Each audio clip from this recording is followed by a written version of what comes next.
Okay guys, for today's video, i-introduce ko first ang gwapo nga Anak. anak na ako ka? Uy. Ay, unsa imong pangalan? Zach.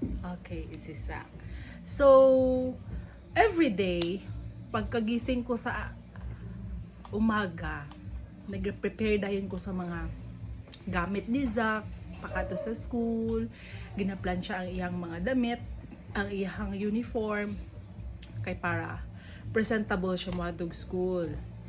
So, after niya mo adtog school, maghimo sa pugos ako ang kaugalingon kay mo adto namang pugog office. And then, every weekend, mabisi pud ko, sayo ko gamata kay ako panglaba.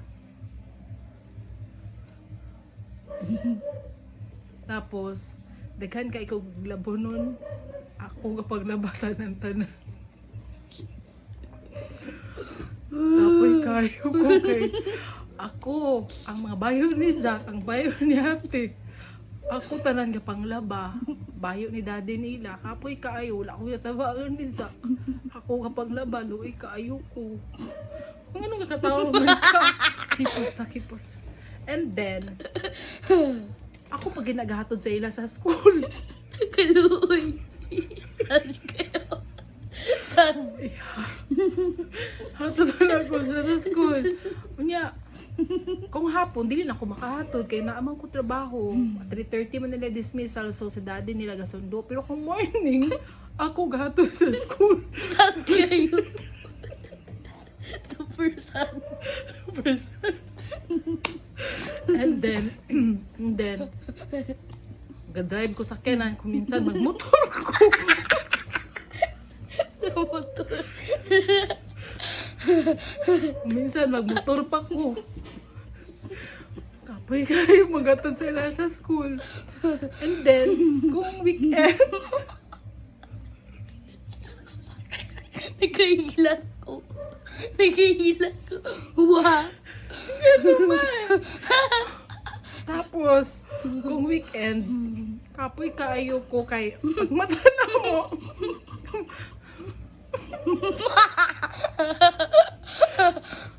Magbike minisa.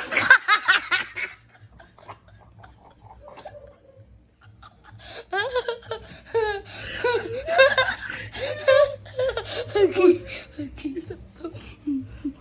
magbike mi.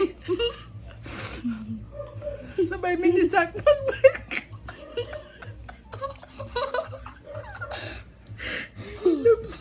Okay. Sumuna. Tapos, kung mag-tubig mall, ako pagid mag-drive. Apoy kayo kaya kung pa na busy man siya, di man siya mobile. So ako mag-drive pa atog mall, padyansan, apoy kayo. Pero sige lang, okay naman gyapon kay at least linghaw man mag-drive. Linghaw man mag-drive. Tapos, noon na siya, kung naay mga meeting sa school, ako ginaga-attend. Una siya. Ulan to guys. Ikaw, sa'yo maingunin mo sa... Sad kayo ko. Nga naman. Kasi ikaw gitanan. Mau ba? Ako tanan. Oy, sige. Okay, bye guys. Bye!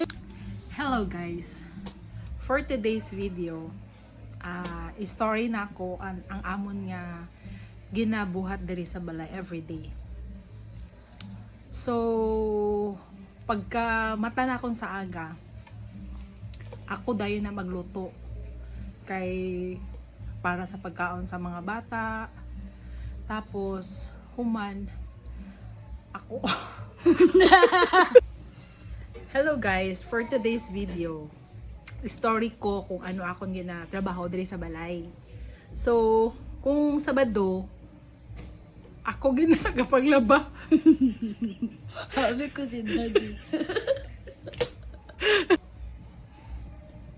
Hello guys, for today's video, i-story na ako kung ano ang ginatrabaho ko diri sa balay. So, kung Sabado, kay wala man ko trabaho, gina-prepare ko na lang mga labor. Hello guys, for today's video, i-introduce na kon first ang ako nga gwapo nga bata. Si Zach. Ay, si Zach. Okay. So, today, story na kon kay Zach. Story na ako sa inyo ha. Kung unsa ako ang ginatrabaho diri sa balay every weekend.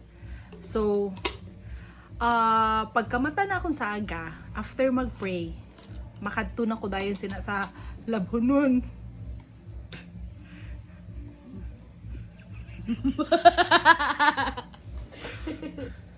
Naipos kay ako ang gapanglabang. Ipos ba seryoso kay ipos ko biya ni sa Facebook. Okay. Sige, Ulit, ha, ulit. behave ha. Ulit. Sabi lang ako natutuo. Sige na. Ulit. Okay, good morning guys. So, for today's video, i-introduce ko anay si Zach. Zach. Unsa na ko ka? Anak. Ikad pila ka nga anak? 2. Okay. So, guys, ari man si Zach witness. So, ang akong gitrabaho diri sa balay Makapoy kay ako ang Tagamay.